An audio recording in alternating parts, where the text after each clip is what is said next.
Hey everyone, Lene here, and today I want to talk to you about my week doing unlimited Bikram Yoga. So Sunday, I went into our local Bikram studio, and my back had been bothering me for about 2 weeks, and I've had an injection before, so this was kind of a desperate attempt to avoid having to go to the doctor. So I went in and did a 90-minute class, and I came out and they offered me as a first timer the opportunity to pay for 1 week of unlimited classes, which more or less equaled out to actually one class as far as the payment goes. So I said, okay. And I went every single day.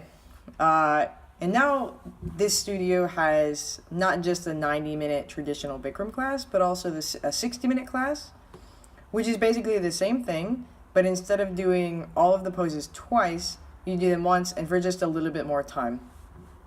And then they have something called the Core 40 class, which is the 26 poses of Bikram, as well as some additional poses that are focused more on strength. And it's a really good class, actually, because I think that they cover some things that make you better at the original poses of Bikram. So anyways, I went every single day in the morning for the 9 a.m. class. Because of my coaching schedule, I really couldn't make any other class throughout the day, and they don't have classes all day. It's basically in the morning, lunch, afternoon, and evening. So every day the 9 a.m. class, which meant that I have to wake up and go there and be there a little bit early so that I can go into the room a little bit before the class and get used to the heat. So I had some pretty interesting benefits, I guess, from this week. Of course, throughout the week, I learned the routine. Bikram does the same 26 poses every single time. People have called it the McDonald's of yoga.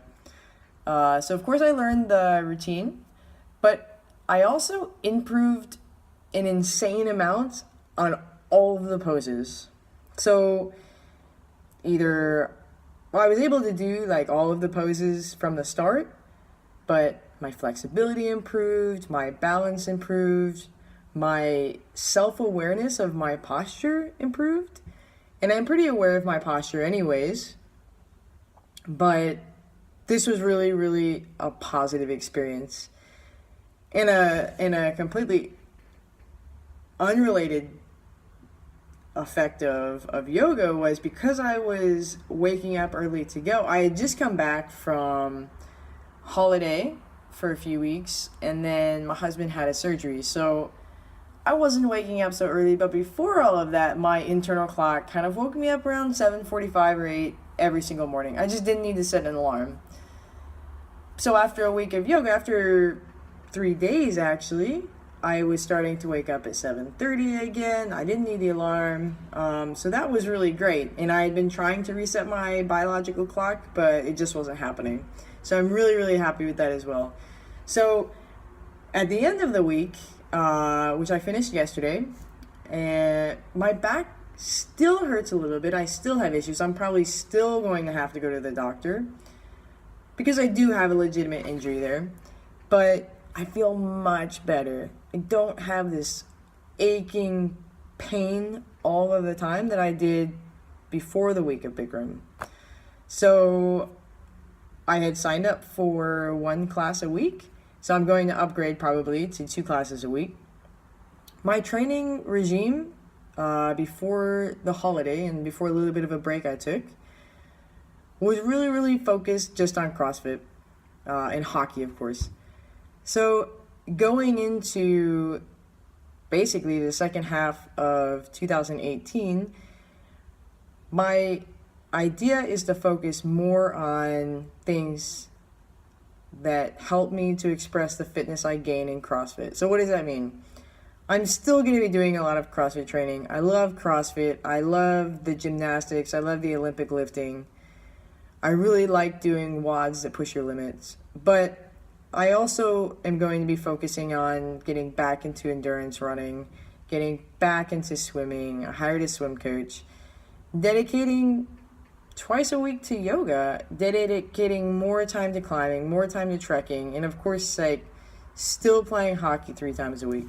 So this kind of helped me even more kind of switch my mindset into something that was a bit more acceptable to work on sports that weren't just CrossFit. So to give you a summary of all of this, maybe Bikram isn't for everyone. Of course, I think it can get kind of boring doing the same 26 poses every time.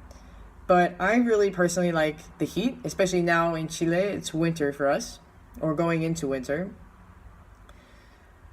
You know, like, I can't dedicate every day to yoga, so if I were to try a different type of yoga, maybe I wouldn't progress in the way that I want to. And ultimately, I think Bikram is going to give me the benefits that I want. But I definitely think that yoga, and I've always thought this, but this is the first time I've kind of seen for myself, that it's really, really an essential part of your training regime. We all know that stretching and improving your mobility helps your training. So really, if you're actually dedicated to training, if you're actually dedicated to performance, and really if you're just dedicated to living a healthier life, it's probably a good step to take. Alright, so I hope you enjoyed my video. I'm going to go ahead and post a link to my blog and my website in the description. And have a great day.